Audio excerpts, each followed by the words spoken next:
La prévention, effectivement, alors peut-être quand même à pondérer parce que c'est vrai qu'en matière de politique vaccinale, notamment, il y a eu, toute une démarche, de la puissance publique pour renforcer notre politique vaccinale et qui a porté ses fruits, notamment, ce qui a été entrepris vis-à-vis des nourrissons, qui a augmenté, très considérablement le taux de vaccination et donc, du coup, qui nous fait, je pense, franchir un cap. Malheureusement, avec la pandémie, notamment la période de confinement, ça a pu être, interrompu, donc il faudra veiller finalement, post-confinement, et dans les mois qui viennent, quelle que soit la situation, l'évolution de la situation, à ce que cette couverture vaccinale, puisse continuer de s'opérer dans les meilleures conditions, parce que ça en a vraiment un intérêt à ce que ça se fasse. On sait que c'est là-dessus qu'on peut progresser. On sait qu'aussi, malheureusement, on est un des pays, même si ça a peut-être été un tout petit peu mis entre parenthèses avec la pandémie, où les opposants à la vaccination sont les plus virulents et donc, il y a eu une petite mise en sommeil parce qu'on a quand même vu qu'avec certaines situations sanitaires, un vaccin, ça pouvait être utile. Mais, pour autant, je pense qu'il ne faut pas rêver, ces opposants vont rester, actifs et il est, important finalement qu'on reste, volontaire en ce domaine, donc en termes de prévention primaire, mais sur tous les champs de la prévention pour essayer, de progresser. C'est un enjeu fondamental, je pense, pour notre pays.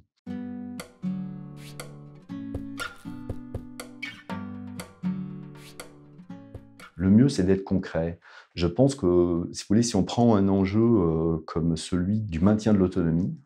notamment pour les personnes qui progressent en âge, on essaye, nous, d'intervenir sur les 3 champs, celui de la prévention, sur de l'accompagnement et si possible de plus en plus au domicile et non plus en établissement et celui aussi, pourquoi pas, du financement si bien sûr l'État, ne parvient pas à financer l'ensemble du besoin et on sait que ce sera compliqué de le faire avec une soutenabilité économique.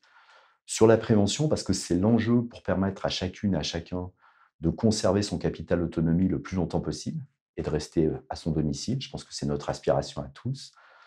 Du coup, je pense qu'il faut faire évoluer les modes de prise en charge. Nous-mêmes, on a essayé d'innover, par exemple à Saint-Étienne et on est en train d'implémenter à Valence et à Montpellier des établissements du même type.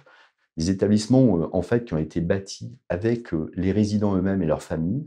beaucoup plus inclusifs dans la cité, dans une vision sociétale d'ailleurs qui doit l'être, hein, qui ne doit pas opposer les générations, mais qui doit au contraire les réconcilier sur cet enjeu. La prise en charge d'une meilleure qualité pour les personnes en perte d'autonomie, c'est aussi des professionnels qui vont les accompagner, qui doivent être mieux valorisés, qu'ils ne le sont aujourd'hui et donc du coup, c'est conjuguer, leur intérêt et les meilleurs parcours professionnels qu'ils peuvent accomplir dans des structures qui le permettent avec une prise en charge qui soit aussi, meilleure pour les personnes, du coup, qui pourraient rester à leur domicile, en lien avec des établissements qui fonctionneraient en pôle ressources. Et puis, il y a la solvabilisation de tout ça. Est-ce que ça va être possible avec, finalement, des moyens qui seraient mobilisés par l'État lui-même? Est-ce qu'il faudra des capacités additionnelles? Nous, en tout cas, on a fait des propositions. On souhaite que l'effort, de l'État soit le plus significatif possible, mais s'il y a lieu de le compléter, on a fait des propositions et que on a souhaité en faire qui soit le plus atteignable possible pour l'ensemble de la population, afin, là aussi, parce que c'est notre raison d'être, de rendre les dispositifs accessibles à tous. Et donc concrètement sur cet enjeu, Aesio, a essayé d'être force de proposition, mais pas seulement de manière éthérée avec des propositions dont on ne sait pas si elles sont, possiblement, mises en œuvre, mais en essayant de les activer, d'avoir des innovations, de le faire en partenariat à Saint-Étienne avec l'École des Mines, avec la Cité du Design et vraiment pour avoir cette vision inclusive qui, je pense, peut être, une richesse et une projection ensemble. On a suffisamment de fractures dans notre société pour pas envisager des enjeux aussi qui nous réconcilient et je pense qu'on a, au moins sur celui-ci, vocation à le faire.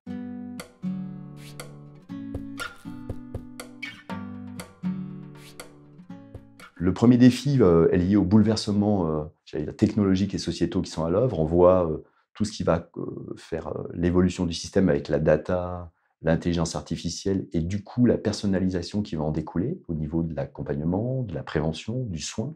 et c'est très bien ainsi. Du coup, il nous appartient, de rendre accessible et puis peut-être de l'inscrire dans des cadres éthiques, ce qui pourrait être proposé à la population. Je pense que c'est un défi majeur pour le système de santé et pour la population de notre pays.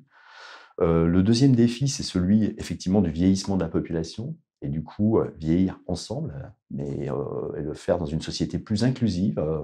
avec aussi, finalement la capacité pour chacun de cultiver son capital autonomie en ayant les moyens de s'appuyer sur des pôles ressources qui le permettent. Et puis, le troisième élément, c'est de pousser cette dimension prévention et dans un pays qui a une capacité curative tout à fait avérée. D'ailleurs, cette étude le révèle, le confirme, mais avec aussi une organisation de notre système qui fait qu'on a une concentration des professionnels de santé plutôt autour des pôles urbains